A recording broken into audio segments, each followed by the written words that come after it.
The following content is provided under a Creative Commons license. Your support will help MIT OpenCourseware continue to offer high-quality educational resources for free.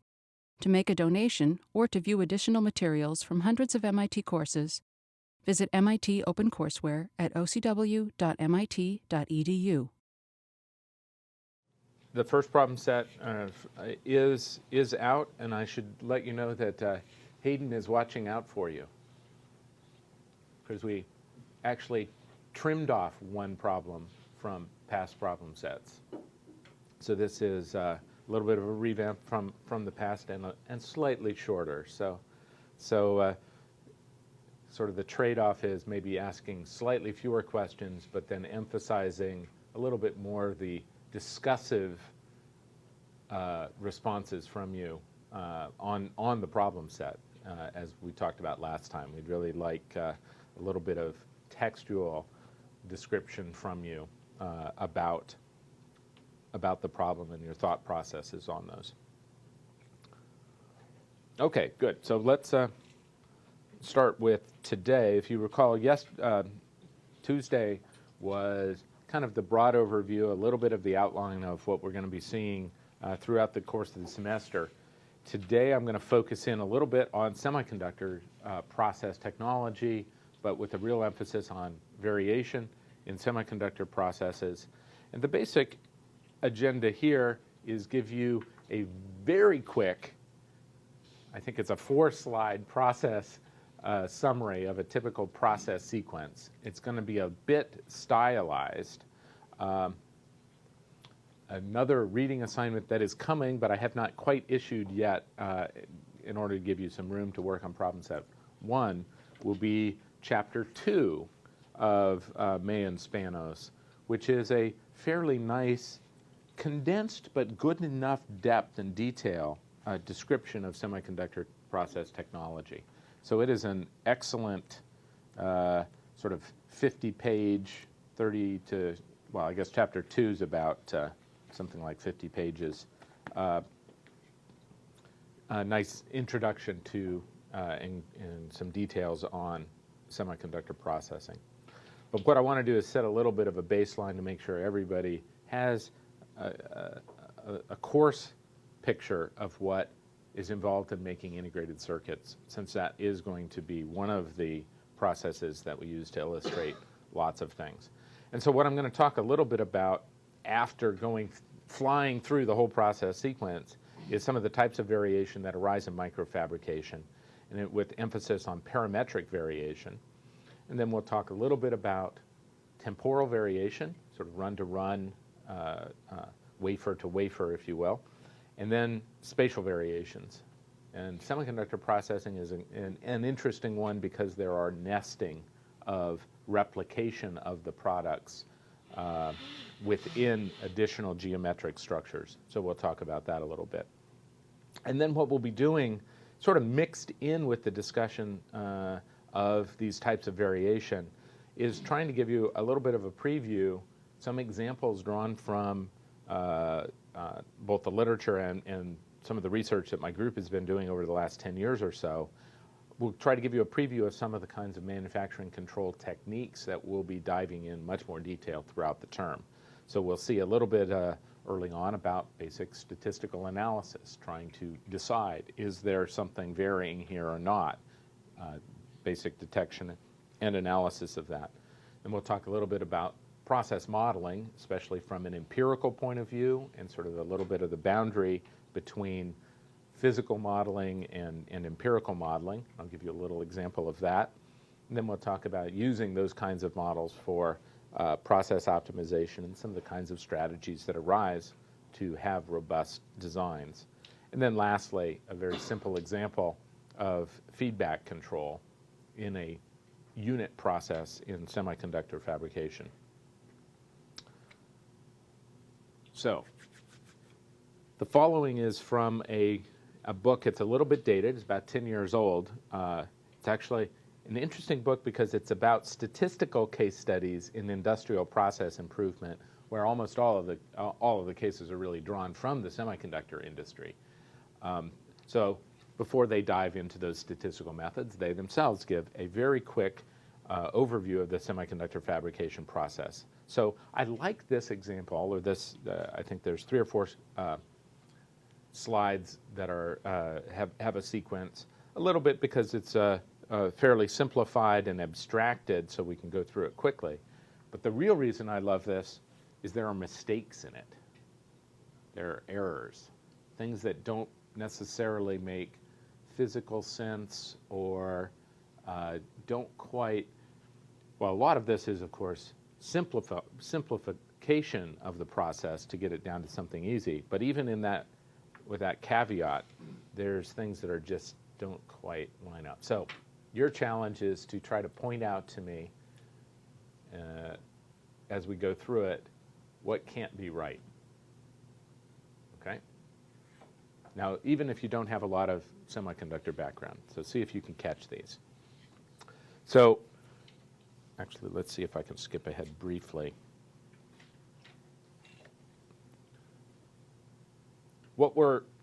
I'm skipping to the end of the sequence. This is step 25.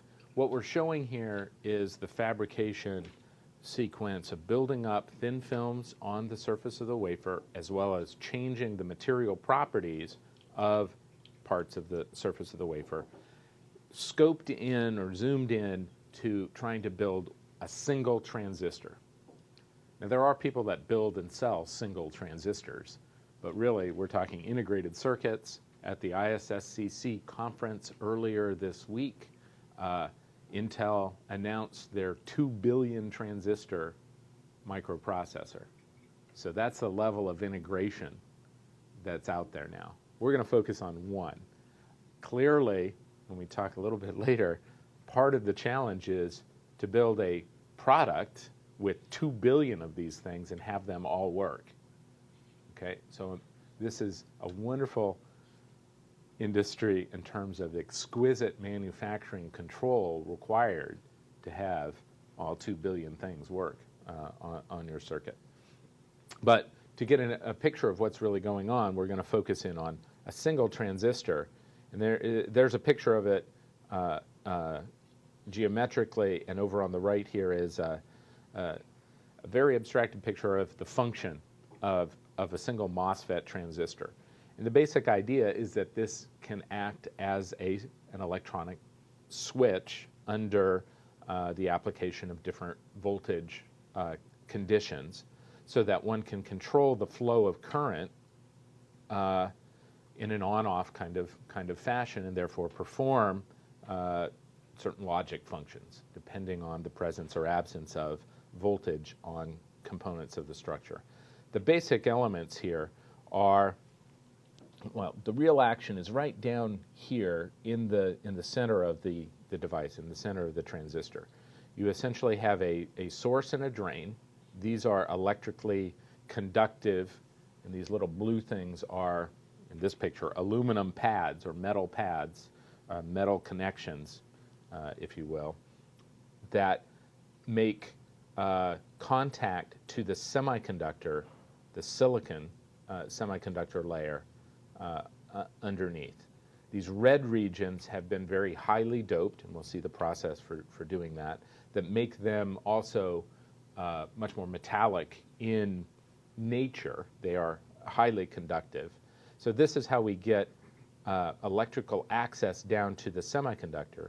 The interesting part is the silicon that has been only lightly doped, and that's what I think these little dots are meant to indicate, to control the degree at which it will conduct under different amounts of potential applied to it from the control of a gate.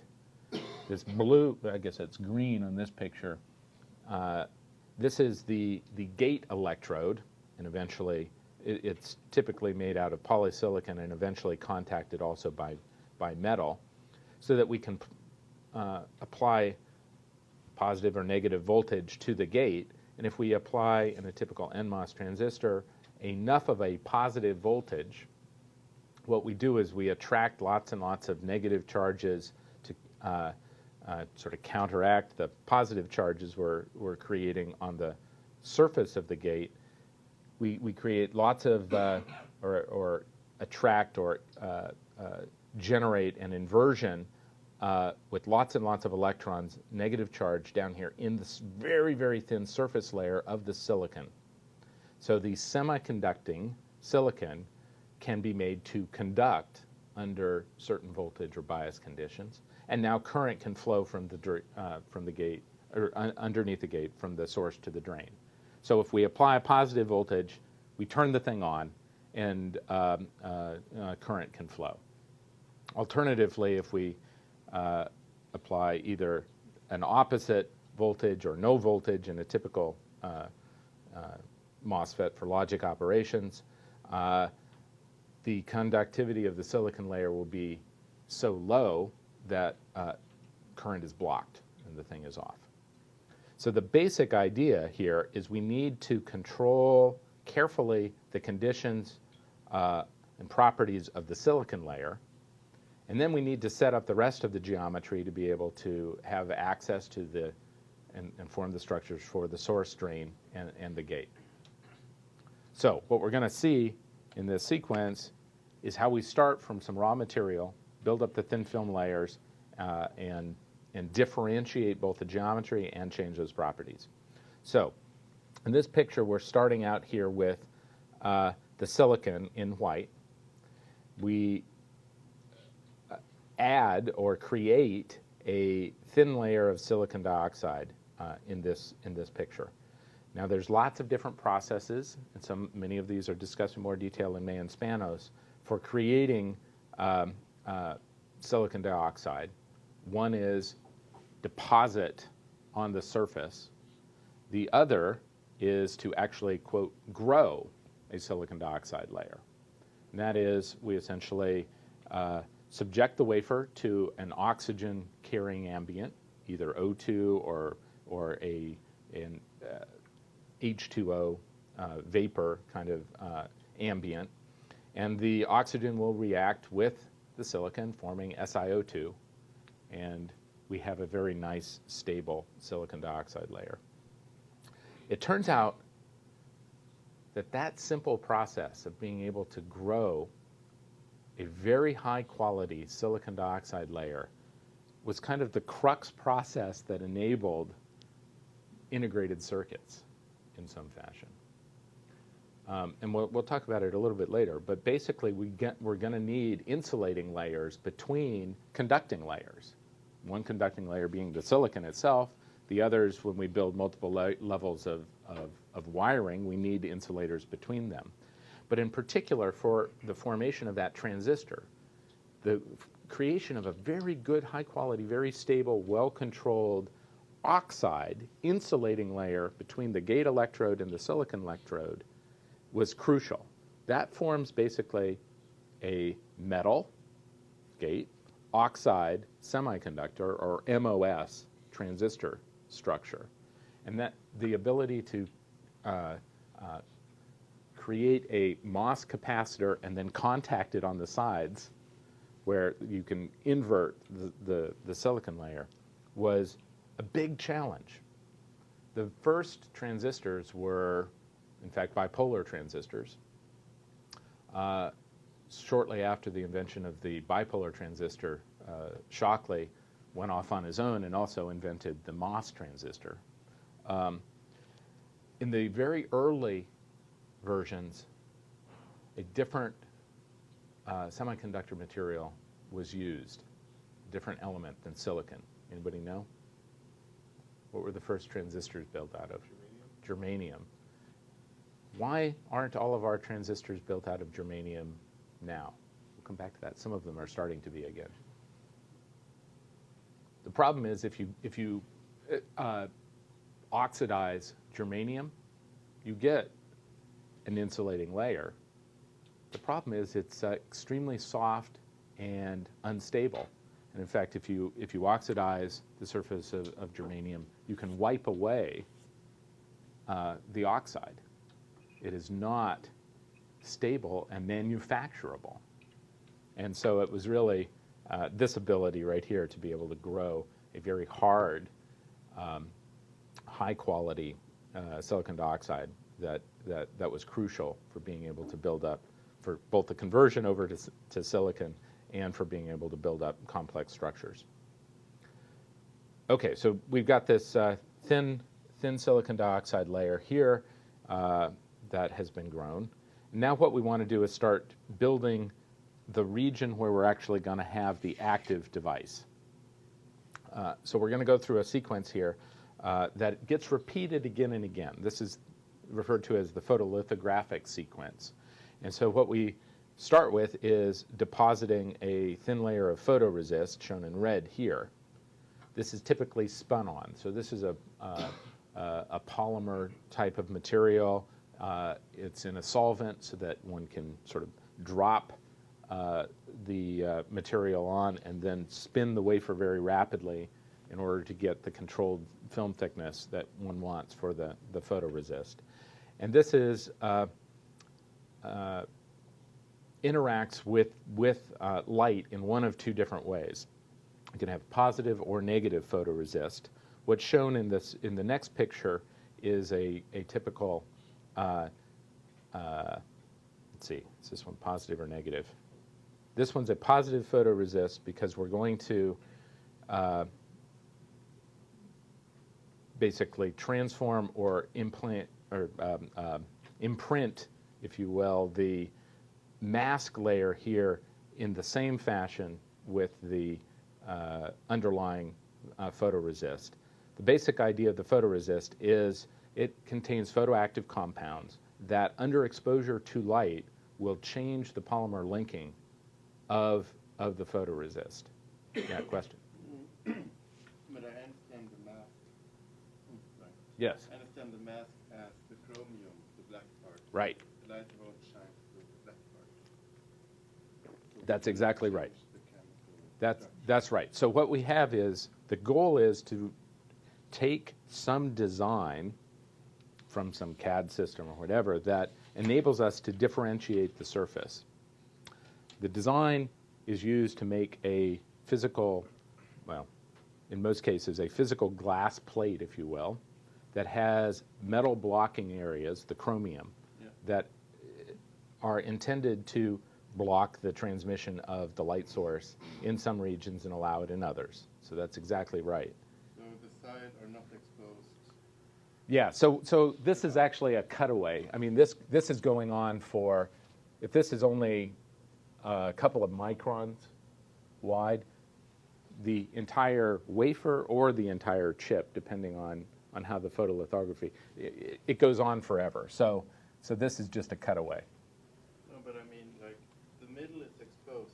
Yes, yes. Okay, so we can wash away the exposed part.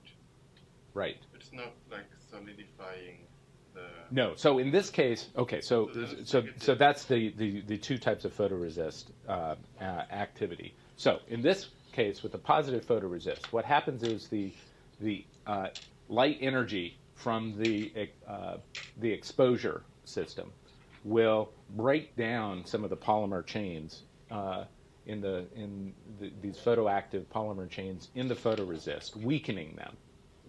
We then go in and do a develop process where a chemical solvent is used that attacks the weakened polymer chains and rinses it away. So we have the spin-on resist, we do the exposure to light through the mask, then we do a develop, rinsing away the resist, and in the positive case, the pattern on the mask is transferred directly, if you will, into the pattern of the photoresist. There is also, in fact more commonly used, a negative photoresist that actually works in the opposite way, which is anywhere where the light exposes, it actually strengthens the chemical bonding of the photoactive compound in the polymer and makes it more resistant to dissolution in the developer, in which case I would rinse away everything that did not get exposed and leave the pattern which did get exposed. Okay, so actually there's some degree of design choice in picking positive and negative photoresist depending on some manufacturing control issues. It turns out if you're developing away material, you might, in one case or the other, be able to actually overdevelop or overexpose slightly and control slightly the line widths of these features a little bit better in one photoresist case than the other, depending on what you want to do. Okay, so far this sequence of 3 steps has simply transferred the mask pattern into a photoresist pattern, but the photoresist is itself only temporary. Its purpose is to act as a mask to allow us to differentiate more aggressive physical transformations of the remaining wafer, and in particular in the following case, as shown here in step 5, this is saying what we want to do now is do another etch of the silicon dioxide layer, in this case using a gas plasma etch. I guess that's what the little lightning storm here is. So this is typically done in a very low pressure vacuum equipment where we have some feed gas. We apply RF energy to dissociate the species in the gas. Many of those species then become very highly chemically reactive and interact with the surface of the wafer and etch away particular species. So one would design the plasma process to preferentially etch away the silicon dioxide while not attacking, or only very, very slowly attacking, the protective photoresist layer. So what this is allowing us to do is essentially vertically etch down into the silicon dioxide layer. Now in this picture, what they're trying to do here is show that we are partially etching some silicon dioxide layer away, apparently leaving a small remaining level or layer of silicon dioxide. So you can sort of see that shadowed down in there. What they're trying to show in this case is they're leaving this thin silicon dioxide layer that is going to be that insulator between the gate electrode and the silicon that we talked about in the final structure. So typically this might be, what you might have is close to modern technology. You might have a half a micron of silicon dioxide that you want, fairly thick silicon dioxide out here to act as a very, very big insulating layer separating your metal electrodes from other components. But this silicon dioxide layer that's used between the gate and the semiconductor needs to be extremely thin. And the reason is the closer I can get my 2 plates of that capacitor, the more control the more capacitance I have, but the more control I have of the silicon surface. Okay, so the harder I can turn the device on, the more current I can flow per unit area, and so on. Okay, so in this process, apparently we're etching from about a half micron, 5,000 angstroms, down to we might be at 100 angstrom or below remaining gate oxide layer is in a modern process really what you want. Everybody happy with that? So what is the tolerance? Hooray. How would you do that? Yeah. What is the tolerance? Well, first off, to answer your question, you want that to be 100 angstroms plus or minus, well, in fact, some of the kinds of control that they quote are plus or minus 0.5 angstroms, which is, less than an atomic layer in some cases, right? What they actually mean is on average over certain kinds of areas. But how would you actually achieve that with the manufacturing process? How are you going to etch down through 5,000 angstroms and stop 1,000 angstroms or 100 angstroms before you hit the silicon? There's very carefully. No, the answer is you're not. You're not. At present, at least, and there are some additional reasons why one wouldn't want to do it, but at present, we don't have the observability to be able to know when we're within 100 angstroms. Second, there's no way you could be that uniform across the whole wafer. I mean, what if on one part of the wafer, instead of 5,000 angstroms, it was 5,001 angstroms? By the time I get down to, etching 4,900 angstroms everywhere, that little 1 out of 5,000 controllability has been or variability, which is not bad. That'd be great if I got, whatever that percentage is, 0.05% or 0.02% or whatever. I mean, that's amazing, but it would magnify by the time I etch down, even if I could etch uniformly. There's just no way, most importantly, to be able to know when you're within 100 angstroms and be able to stop controllably at that level. So what do you think they really do? Etch all the way through, then row another layer? That's exactly right. We can controllably etch all the way through using ideas of etch selectivity. The same idea I mentioned of we can form the or choose an etch chemistry that allows us to etch silicon dioxide and not etch photoresist. We can also use to etch silicon dioxide but not etch silicon. You can have very good selectivity so that one can stop controllably on the surface of the silicon. Now everybody knows exactly where they are across every place in the wafer. One can even over-etch a little bit, right? You don't even have to try to set up a timed etch. If I was etching at 1,000 angstroms a minute and I started with 5,000 angstroms, I might etch for 5 minutes. But to be sure that I've got the same degree of uniformity everywhere, I might etch for an extra 10 seconds. That way I'm sure that I'm clearing everywhere across the wafer, even if there's spatial non-uniformity in my etch, or today's etch is etching slightly slower than yesterday's. Then I can go back in, and with different process conditions, lower temperatures, more pure chemicals, or slightly different, primarily different temperature, or even using alternative process technologies that involve very, very short time oxidations, rapid thermal oxidations, I can now controllably grow up 1,000 angstroms or 100 angstroms or whatever I need. Okay, so that's the first mistake. I remember that one. I think there's another one someplace. But okay. So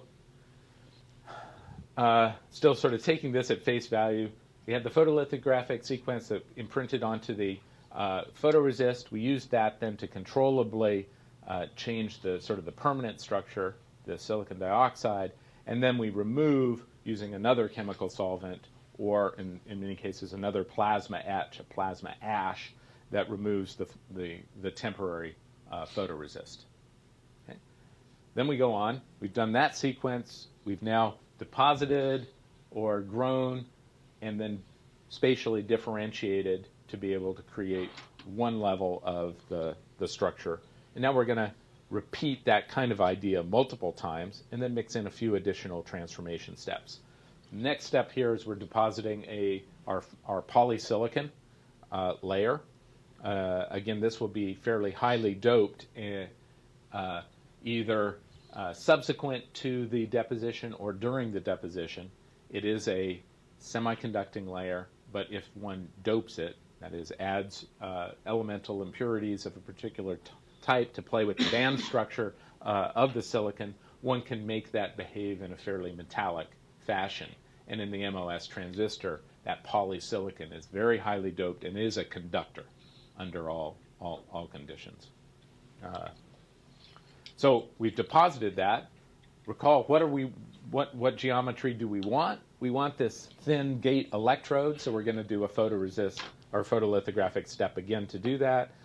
Deposit photoresist, expose, In this case, here again, another positive photoresist case. So we're blocking this structure. We develop and dissolve away the exposed photoresist, and then we're doing a plasma etch again to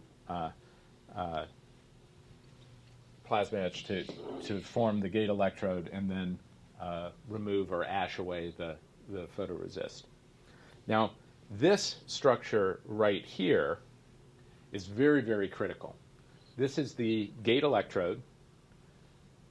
Again, the current is going to flow in this direction along this length underneath that gate electrode in the silicon. And this is referred to as the channel length. So the channel is the structure that we're going to create underneath the silicon. And the length of that physical electrode is very, very, very critical in determining many of the most important characteristics of the transistor. You can sort of think of it as, and we're actually getting closer in the dimensions that we're talking about now, that the time of flight of an electron underneath that electrode will depend on the width or the length that it needs to transit. We're getting close to sort of these velocity-limited transport regimes. And so from one point of view, the ability or the speed of the transistor is critically dependent on variations in that channel length. This is often referred to as the CD or one of the CDs of the process, critical dimensions of the process. And in modern technology, in fact, that is perhaps the smallest lateral dimension that is determinative of the generation of the technology and the performance and characteristics of the technology. So if we talk about a 65 nanometer technology, they're talking typically about that channel length, that minimum feature size, being 65 nanometers. Okay. In fact, often tricks are played where photolithographically, using the exposure, that's the dimension that they can form. But you might actually over-etch and shrink that, get that to even a smaller dimension than you could photolithographically define in order to sort of boost the speed and the controllability of the device. So this is very critical lithography step and sequence. Going on, the next thing we need to do is start to form these source and drain regions. We need to differentiate the silicon underneath. And what we're going to do here is use another process, an ion implantation process, I believe in this.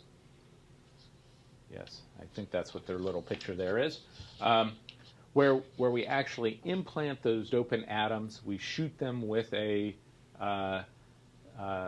essentially a high-energy electron gun or ion gun into the silicon in a very controlled fashion. The guys who are going to Varian here in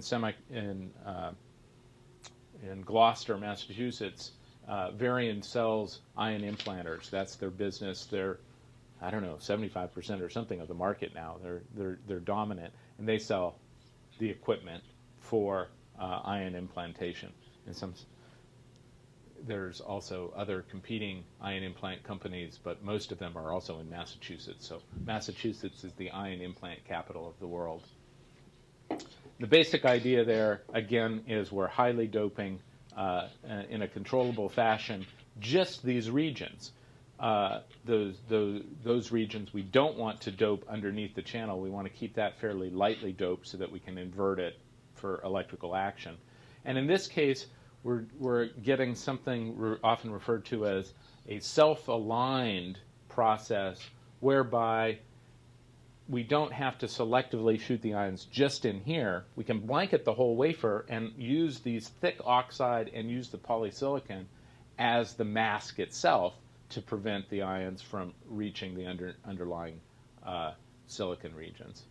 So instead of having to put down another photoresist layer and try to open up just exactly those regions, and worry about aligning of the physical mask to match up exactly with the existing structures on the wafer, we can take advantage of the underlying structures to achieve that spatial alignment. Yeah. Can you elaborate a little bit upon the process of placing this photoresist? It seems like you're going to have one, you're going to etch it off, then put another. I mean, how do you make sure everything lines up the way you need it to? This is a wonderful manufacturing control challenge. Overlay and alignment are almost more so than the physical dimension that can be imaged are the manufacturing control problems. There's more description in Man's Manos, but essentially over time, the ability to optically line up the existing structures. Typically, you might actually use alignment marks that you build up in parallel to these transistors to aid in the automatic optical recognition of spatial locations on the wafer. It's a huge challenge to then line that up with the physical mask plate such that you minimize offsets. There's also exquisite environmental control in the equipment that's used for this. Imagine that I don't need to line up just for one transistor. I got to make sure across maybe a 1 centimeter squared or 2 centimeter squared chip that all of my transistors are lining up. And in fact, in older technologies, I had to make sure the whole wafer was lined up because I had a big glass plate that I was using in almost a 1-for-1 transformation. So everything across the whole wafer had to be lined up. And if the temperature of the glass plate and that of the wafer were off by a degree, the thermal expansion would upset the alignment, for example. So over time, you've seen both to achieve smaller dimension, but also to achieve better control, a number of that as the driver for the evolution of photolithographic equipment. One step was photolithographic reduction from, say, a 10-to-1 or a 5-to-1 glass plate down to a smaller chip or smaller wafer. The second was chip-to-chip stepping. So in fact, the photolithography equipment is typically called now a stepper because it's imaging one field, maybe one chip. There may be more than one chip in each field, but I'm stepping through in order to get the control and be able to achieve the alignment on one chip at a time. And in the most modern equipment, in fact, they don't even image the whole chip at one time. They're imaging slices of that so that they can do all kinds of other on-the-fly alignment control as well as leveling, because it turns out the depth of focus is a big constraint. And if I have a focal plane mismatch where I'm in focus on the left side of the chip and not on the right, then I don't get the dimensional control I need. So it's really amazing innovations that are exactly driven by the manufacturing control necessary.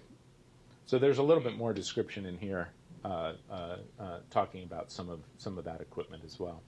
And in fact, I'm not really talking here much about the processing equipment. I'm trying to get us through at least the process sequence, but the equipment itself is fascinating. It's really fascinating. Okay, we're almost there with this device because now we're primarily just repeating these same kinds of structures. What we're going to do now is another photolithography step here. Essentially, what we want to do with this yellow layer is build up an insulating layer. So I think a new layer of silicon dioxide is deposited. In this case, it's not thermally grown through that chemical reaction of oxide and silicon because I've already got polysilicon. I've got, well, I guess it actually might work in this case. I've already got a very thick layer of silicon. In this case, we use typically a chemical vapor deposition process, again in vacuum equipment, but we decompose silicon dioxide carrying molecules in a gas plasma. So there'll be a more complex molecule typically coming in, and we decompose that, and basically it snows on the surface of the wafer and builds up a silicon dioxide layer.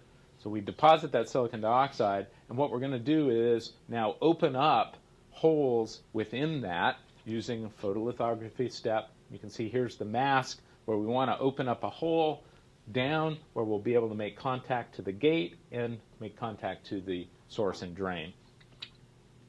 So we go through again, photolithography, put our resist down, expose it, develop it, plasma etch, again controllably etching through the oxide, stopping on the silicon layer, remove the photoresist, and now we put down a metal layer. Now typically what's done for metal layers is some form of a physical vapor deposition where one example is a metal evaporator where the wafer will be positioned some distance away from a metal source. The metal source, aluminum or other materials, will be heated up either directly electrically or under sputtering kinds of activity, such that either individual molecules or small agglomerations of molecules become very excited and traject through the vacuum and build up the layer on the surface of the wafer. So in this case, this is an older technology. They're talking about this being aluminum. I'll show you a little bit later that most of the most advanced chips are now using a copper interconnect, which has other challenges. So the basic idea is now we've covered the whole surface of the wafer, and we selectively go in with a photolithography step and remove where we don't want the metal lines. I've protected where I'm not going to want to etch. So I'm protecting parts of the aluminum, and then I do a plasma etch or a chemical etch in order to remove the aluminum, and then I strip away the photoresist, leaving my structure. Now this is a single level metal, very simple transistor in building up a several billion transistor chip, or even 100 transistor chip. We now need to also electrically interconnect all of those devices. And there's a whole additional sequence of process steps that are used to build multiple levels of metal contact. But conceptually, they're very similar to those that we've seen so far. Here I've got access to this individual transistor. Clearly, laterally, I can have neighboring transistors that I've wired together with the patterned aluminum. When you get a certain number of transistors, it becomes very hard to have just one level of wiring. You need to be able to have a wire that goes over another wire.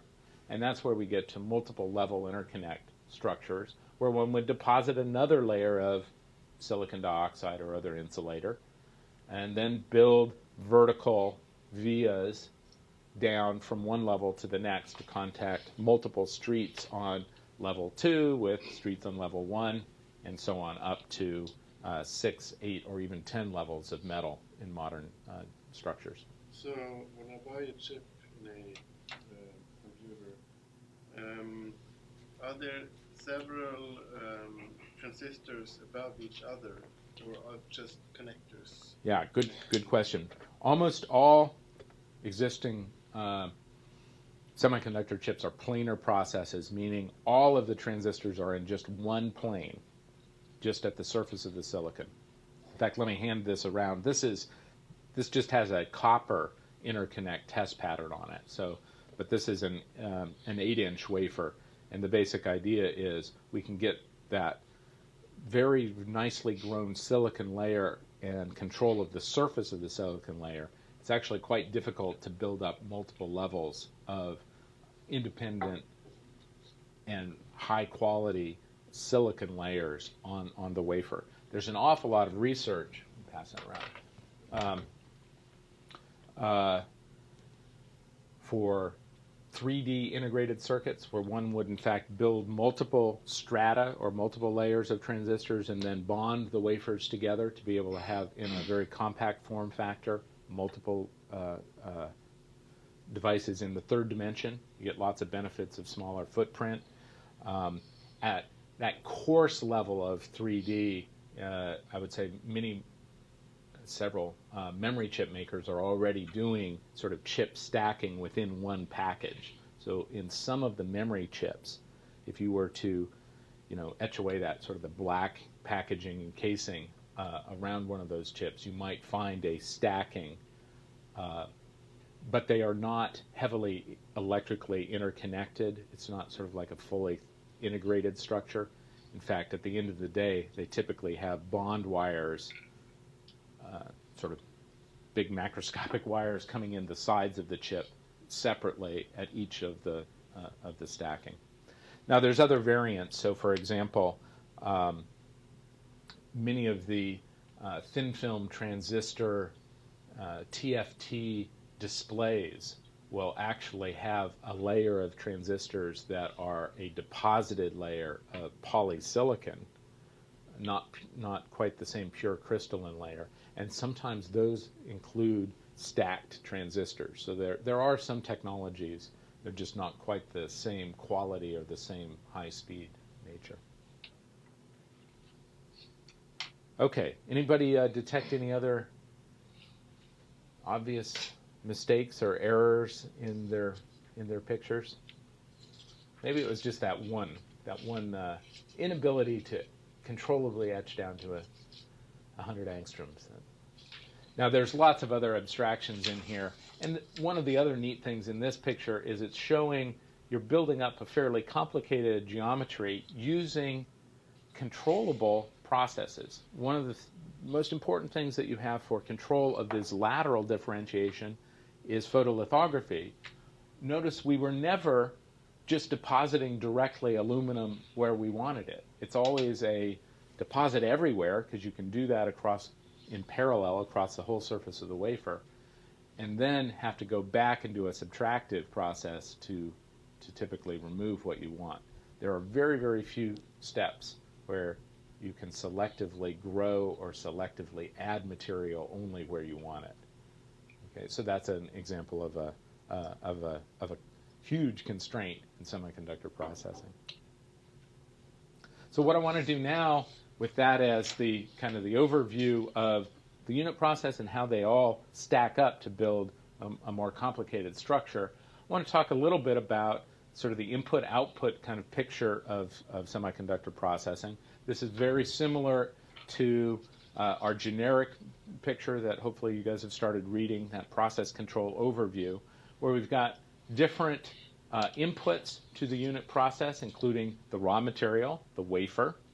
We've got inputs in terms of the environment that we create around the wafer, that vacuum process, the chemical etchants, the gas ambient used in plasma etching, and then other control factors on the machine or the facility, things like thermal control in photolithography to be able to ensure that there's not thermal expansion of the components. And then we get changes in many of these wafers, many of these states. Many of these are desirable. We saw the change in the wafer state in terms of the geometry, as well as things like doping processes that change the conductivity of the silicon layers. But we also often have as side effects changes in the state of the equipment. And this turns out to be a big deal in much of semiconductor control. So for example, every one of those coating processes occurs in some kind of a chamber. I coat up a film, I coat aluminum on the surface of the wafer. What do you think happens to the rest of the chamber? It gets coated too. So over time, you will often get buildup of material in the rest of the equipment, and there will need to be other steps to go in and clean or reset the equipment state. So actually, we often are worried not only about the product and what's happening with the product, but in manufacturing control, we're also very worried about what's happening with the equipment. So what we often don't have control over are all these disturbances. There may be variations in the process coming from lots of different sources. Some might be the incoming material. In this case, if there's variability in the starting wafer, or the wafer as processed up to some step, that might interact with the step that we're now performing and limit our ability to control. And then similarly, there may be influences of variation coming from the machine or the facility or the wafer environment. So what I want to do is talk a little bit about some of those different kinds of variations and build on what we've seen here. Now, I mentioned this a little bit last time.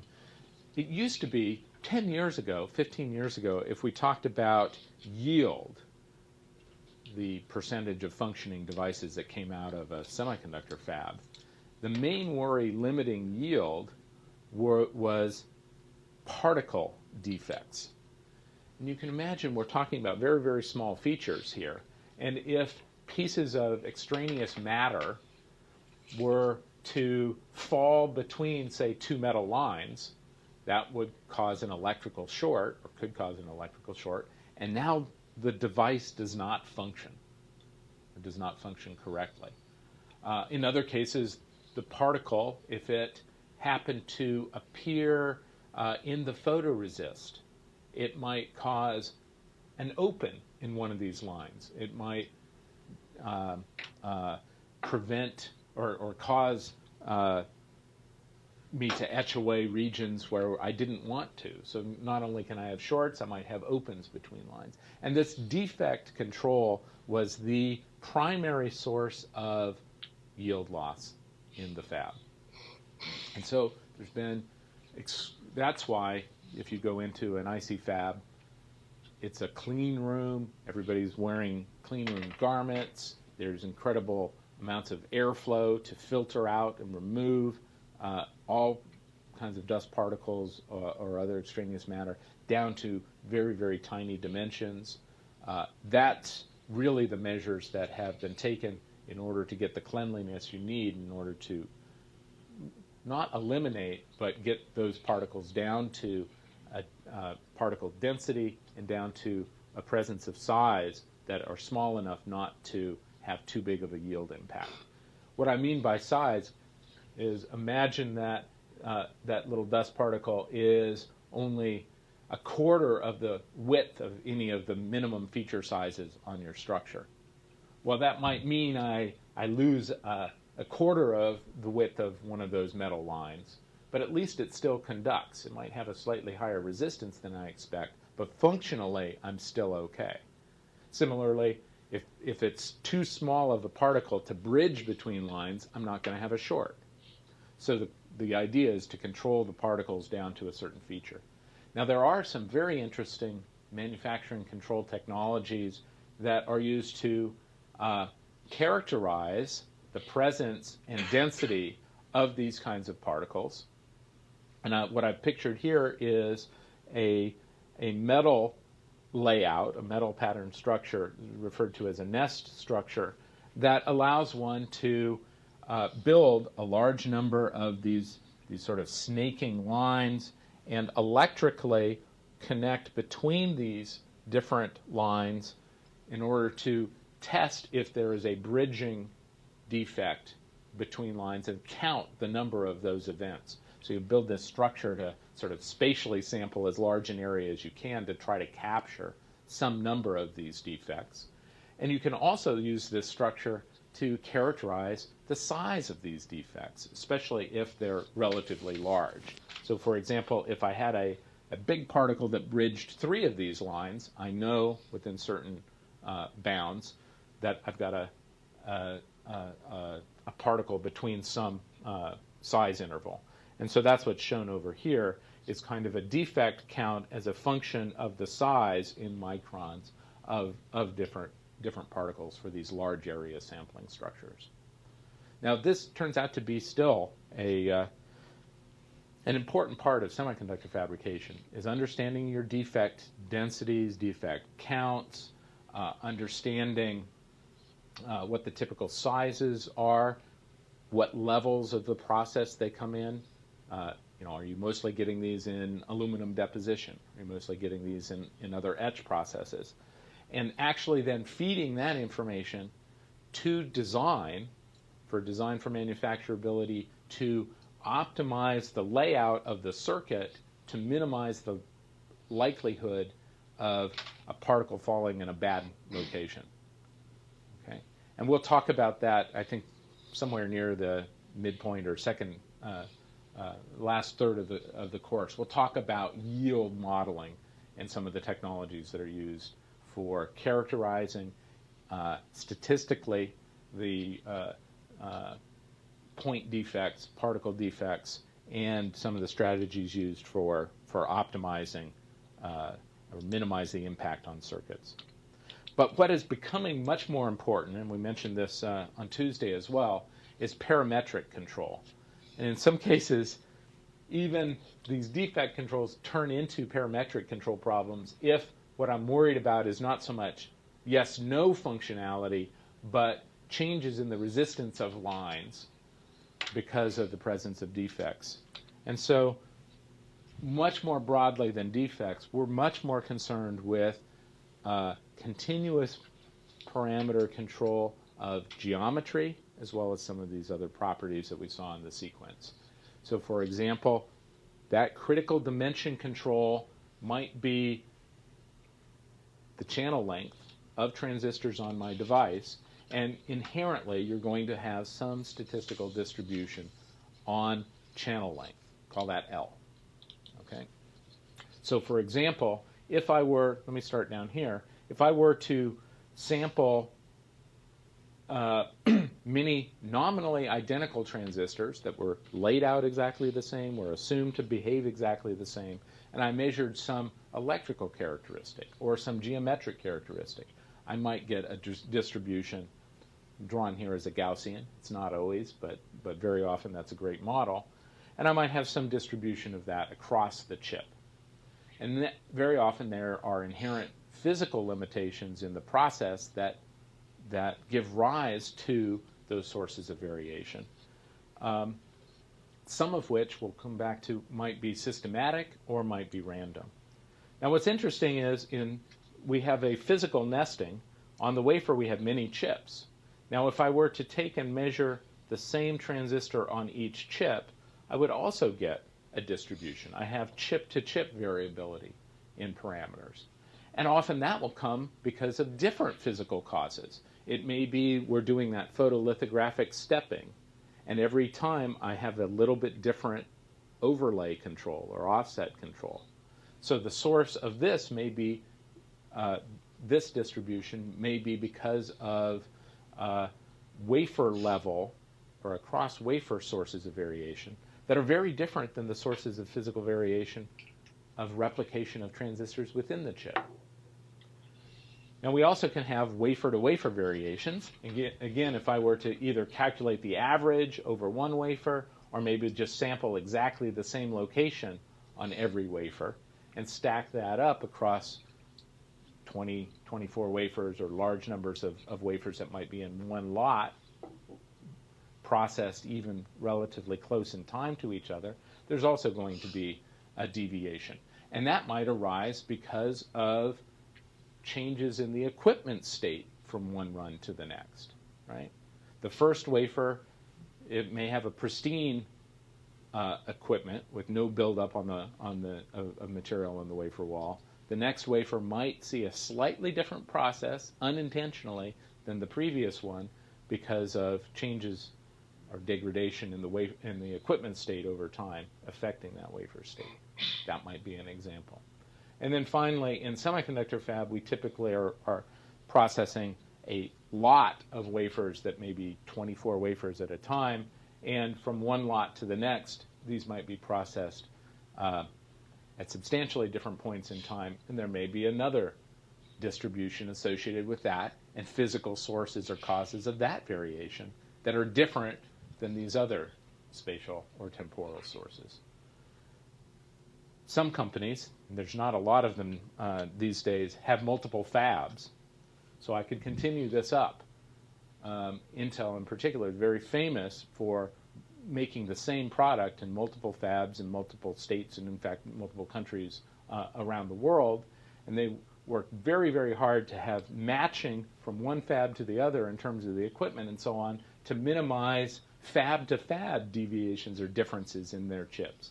They really don't want people saying, I'm only going to buy, you know, my Pentium or what Itanium chip from the Albuquerque fab because it's better than the one from Portland or whatever. They really want to minimize that.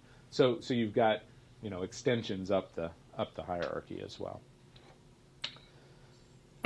Now, if we were to actually zoom in on one of those distributions, what's also going to be very interesting is trying to understand what the sources of variation are at each of the spatial scales. And you might have a fairly complex distribution, say, over channel length. And what's often very much the case and very interesting is that total distribution is the compounded effect of multiple additional sources that are sort of convolved together. And a lot of work will be done in designing test procedures, designing process control charts and whatnot to be able to track individual contributors and separate them out into the component sources of variation. Why do you want to do this? If you can identify individual sources, that's crucial to being able to go and squeeze them down, right? You got to know what the source is in order to remove it. What else is the case often is that some of these are not completely random. Many of the sources of variation have a systematic physical cause. And if we understand what is systematic or repeatable, every time you run this, you might actually find that the transistor in the upper right corner of the chip is a little bit too wide. You might then track that back to the photolithographic imperfection that's causing that. Once you know that, you can compensate. You can counteract that source of variation. So that's a lot of the work, is trying to break these down. So let me give you a little bit more example of some of these sources of variation and the tools and techniques that are evolving to handle them. Let me zoom into one unit process. We've done actually a lot of research on chemical mechanical polishing in semiconductor fab. And the basic process is you take that wafer, you press it, or you hold it in a wafer carrier and press it face down onto a rotating table or platen to which is affixed an abrasive pad. You also drip a wet abrasive slurry, so it's a very, very fine particle grit in a chemically active slurry. And then you rotate both the wafer and the pad or the table. And the basic goal of this is to flatten the surface of the wafer. If you go back to this picture, with even one level of metal, look at all of the topography, the differences in heights that are generated because we're etching down, filling in, and so on. If one were to try to build multiple levels of metal, you have a real problem here. You keep building up in some regions where you have more metal, and in those regions where you don't, you get thinner and thinner by comparison.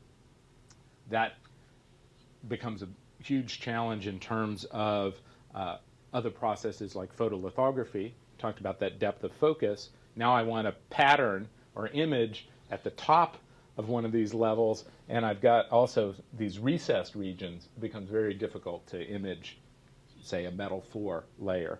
And so CMP has been created to basically abrade away the raised surfaces and get it down to a planar surface. Now, one of the big problems in CMP is the process itself is often not all that stable. That polishing pad, that abrasive pad, what happens if you use sandpaper for a while on a piece of wood? Well, you smooth out, the grain or whatever in the piece of wood. What happens to your sandpaper? It also wears, right? It fills in, it gets gooky, but it changes its state. The process and the equipment changes its state over fabrication as well. And if you looked at the normalized removal rate for a 350 wafer sequence, you will often find drift in the removal rate. You might start out with a fairly high removal rate, and over time it drifts down. And this is something like a 20 or 40% kind of drift. Similarly, if you looked at the wafer, measured some pattern, some 8 sample point, and calculated a non-uniformity metric, maybe its standard deviation of those points, one would find, maybe you can see it, looks like there's a slight increase in that non-uniformity over time. The pad is not quite as uniform as well. So this is the kind of temporal wafer-to-wafer variation that you don't want, and we would like to understand it. If there's a systematic trend, then maybe there are control approaches that can be used to compensate or correct for that. Yeah? This polishing seems to be a bad idea to me. Won't particles find a way to get in, like you said, dust particles find their way in? Yeah, so sort of the semiconductor industry really got its start about 1960, and for 30 years it was all about defects, those particles. Keep them away from the wafer at whatever cost. And then primarily folks from IBM around 1990 said, yeah, we're going to pour slurries with 100 nanometer particles on it, and then we're going to rub the heck out of the surface of your wafer. And everybody thought they were crazy. But it turns out that, first off, the control of the process can be very good in terms of not a very, very fine abrading of the surface. So you're not like gouging out. You're really doing almost nanometer by nanometer scale abrasion. But then you still have all those particles. So a lot of the work was very, very effective post-polish cleaning processes that involve chemical baths, that involve brush cleaning, in fact, that involve hydrosonic agitation to sort of levitate the particles off of the surface of the wafer in a clean bath, that they actually found no appreciable defect-oriented yield loss once you did those extreme measures to clean up the wafer. And in fact, the irony ended up being that the CMP process, by planarizing, actually improved the defectivity, because many of these particles might be present in layer 3. You've got a lump, but it didn't destroy the action of level 3. But if it's sticking up, by the time you go into level 4 and you do a metallization over that, well, now you've got a problem. And the CMP process, which would go in and flatten or planarize between levels, would actually, chop the heads off of these defects and reduce their impact for subsequent levels. So it actually ended up being, it is a fascinating story of the adoption of CMP, because it was so counterintuitive of a process, exactly as you said.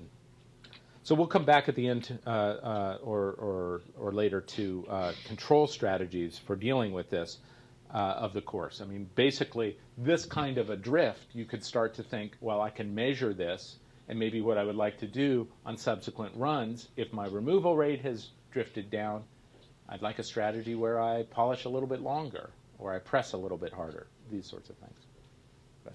So you only do this polishing at the very end? No, you do it at each level. At each level? Each metal level. Okay. As well as in some other places, but yeah. So it's actually used repeatedly in multi-level interconnect. Okay. Here's an example of a little test chip to try to characterize some of those spatial variations and decompose them that we talked about. This is a chip design that has a few thousand ring oscillators. A ring oscillator is a chain of an odd number of inverters, each of which does a logic 0 to 1 or 1 to 0 computation. And if you organize those in a ring fashion, it oscillates at some high frequency that indicates the speed of the individual transistors in that structure. So a ring oscillator is a wonderful stand-in electronic circuit telling you a lot about the speed of your technology. What we did is built a tiled architecture where we've got thousands of these structures replicated spatially. So now we can measure multiple instances and see if there's a spatial pattern, as well as we can also play with some of the design parameters of each of those ring oscillators.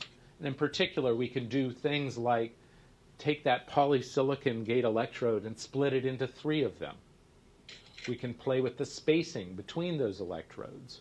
We can orient those poly fingers vertically or horizontally on the layout. We can also look at the effect of nearby structures. For example, how dense per unit area do you have transistors or polysilicon gate electrodes? Would that have an effect on the ring oscillator? And now if you go out and build this, this is a wonderful kind of data where you can aggregate or map out the data at these different spatial scales to look for trends. So for example, if we look at the wafer scale variation in the ring oscillator speed, we've got something like 30 chips in the upper half of one of these wafers, and mapped out here in the color is the average ring oscillator speed from high to low. And you can sort of see a spatial trend from one side of the wafer to the other. This is telling us there is a wafer level non-uniformity, and in fact that across wafer variation is about 9% in speed of these devices.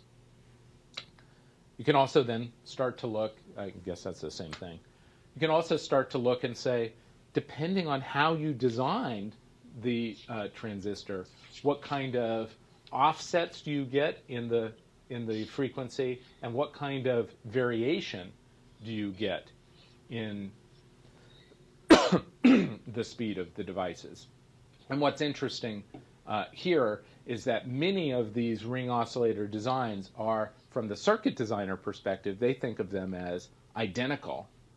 But in fabrication, because of neighborhood or nearby structures, in fact, there are slight deviations. So nominally identical transistors may, in fact, have substantial, systematic, highly repeatable effects. And if the manufacturing line can capture and characterize those and send that information to design, design can compensate, right? So this is another theme. This design and manufacturing link can be very important. We can also map out identical transistors within one of these chips. And here again, you can see a top to bottom variation in the ring oscillator speed. And in this case, that within each individual chip is about 4% in this particular case, which is quite interesting. Notice we said there's 9% across the whole wafer. I might have 10 chips lined up sort of in a line across the wafer. If I were to say from center to edge I have a systematic trend, or from one edge of the wafer to the other, a systematic trend of about 10%, and I map that down to 1/10, because I've got 10 chips, that would be about a 1% variation you might expect because of wafer level sources on each chip. But what we find is something like 4%. That's telling us there's a different source of physical variation at work within each of the chips. And then you can also look for other systematic effects, things like the proximity of one poly finger to another can have photolithographic effects, and in particular that can result in an offset depending on whether I have 1 micron or 2 micron or 2x or 3x spacing between the devices. But in this case, the variation across many, many replicates of each of those is about the same. An interesting effect is if we take that same that single gate electrode, and split it up into 2 or split it up into 3, and then look at the effect on ring oscillator speed offset and variance. What do you think we're going to see? We didn't know, so you may not know. But, yeah. Probably see more variation in the 3-finger one because you have more edges. Right, you have more edges, and that's exactly right. If we look at the sigma with 1 finger, 2 finger, or 4 finger, we found a proportional increase in the variance with more opportunities for variation by the fingering. So that was an interesting implication for some design kinds of effects. Okay, so that's an example where design of experiments could be used to come up with test structures and characterize and split out some of these sources of variation.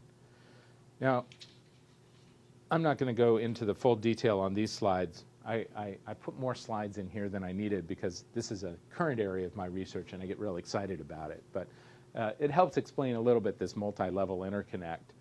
And I'll cover the first one very briefly. There's 2 sequences that I didn't talk about in the earlier flow because it's a 10-year-old process. Modern integrated circuits, especially for microprocessor logic and now even memory, are using copper interconnect. Copper conducts better than aluminum. You get speed improvements, you get reliability improvements. It's a big drive to move to copper. But it's a little bit more complicated of a process. The basic process is different than in aluminum because we do not have an effective plasma etch process for the selective removal of copper. It's just a bad process in that way. So instead, what we have to do is go through the following sequence. We photolithographically etch in our insulating layer where we want ultimately the copper line to reside. Then we fill in copper everywhere. We happen to do that using an electroplating process. And that electroplating process results in nice filling of features of different sizes, but it also overfills. And even more problematic is it overfills to different amounts or different thicknesses depending on the feature size that we filled up. So you get this very complicated topography. Now, I described CMP as wonderful for flattening and removing and abrading away topography.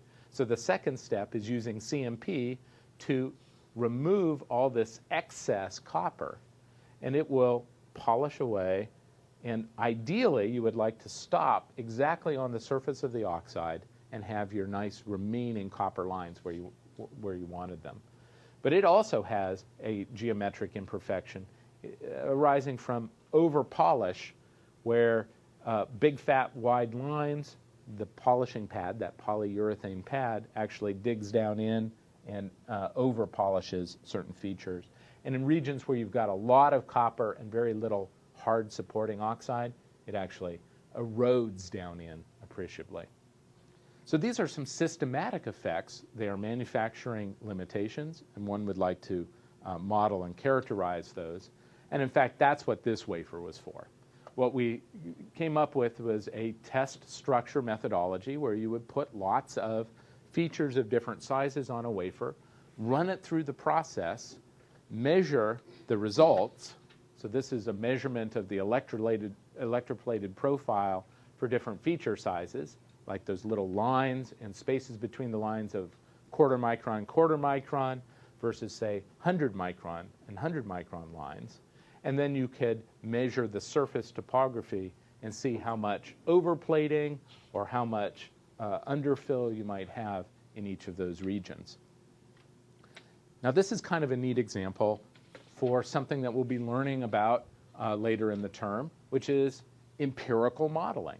This is an empirical process where we run the wafer through, we take measurements, and then we developed, in our first level model, response surface models that are basically power models as a function of line width and line space.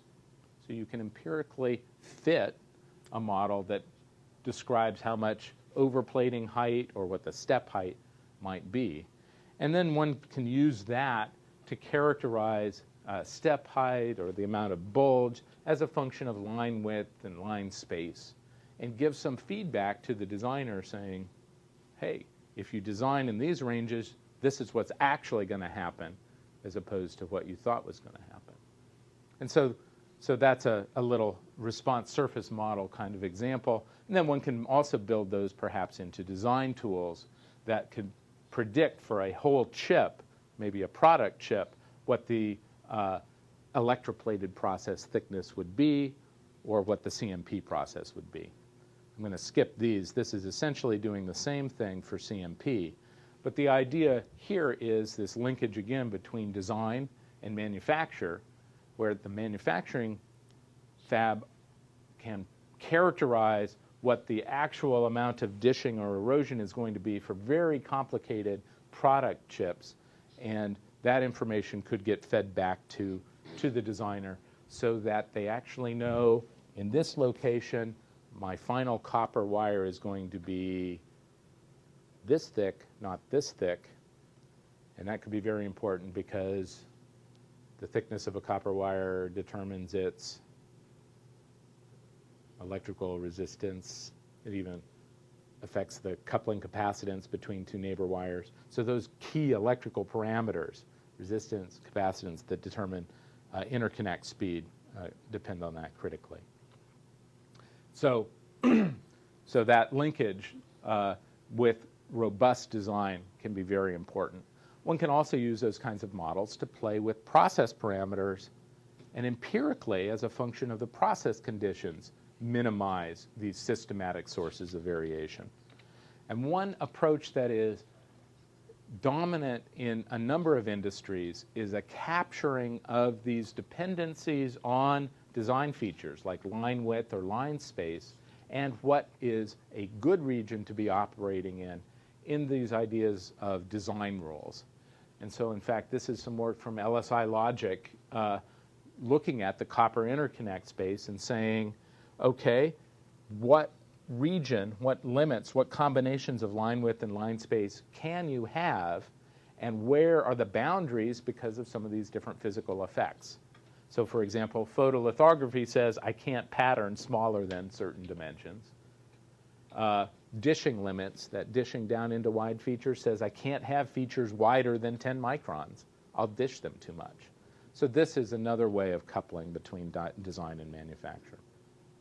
And then the last thing I've already alluded to, but coming back to the CMP problem, we also can develop, and we'll talk about, response surface or empirical models that say, okay, here's what the removal rate is, or the non-uniformity is, as a function of some of the process conditions, like the speed of rotation, or the pressure or downforce of rotation. And once you have a basic control model, for example, the normalized removal rate is a function of downforce and speed, I've got some input-output empirical relationship between these. I can now use this in a run-by-run control kind of feedback situation where I make a measurement on every wafer that comes out, what the average removal rate was, use that together with this empirical model, perhaps do a model update to track the changing state of the equipment and pad as it also gets perturbed from run to run. Use that new model to say, for the next wafer, change the recipe slightly. Polish a little bit longer or press a little bit harder to compensate for that known characterized variation source. And so this is just an example. You can imagine that using these simplified models, one can have some compensation strategy that brings the removal rate back up to target. And so we'll talk about that in the latter part of the term as well. These are just examples showing for different numbers of wafers, you have to actually change the speed or the pressure downforce, but you can get very good control of the output. So To wrap up for today, this was a whirlwind tour through the semiconductor fabrication process, and I hope you have a feel for the myriad different kinds of variations that are out there, and a glimpse forward to some of the techniques that we're going to be developing through the term to deal with this. So we'll see you on Tuesday. Dave will be giving that lecture and talking about the rest of the processes out there in the world besides semiconductor fabrication, and building up some intuition that we'll use in those processes. So get started on the problem set as well.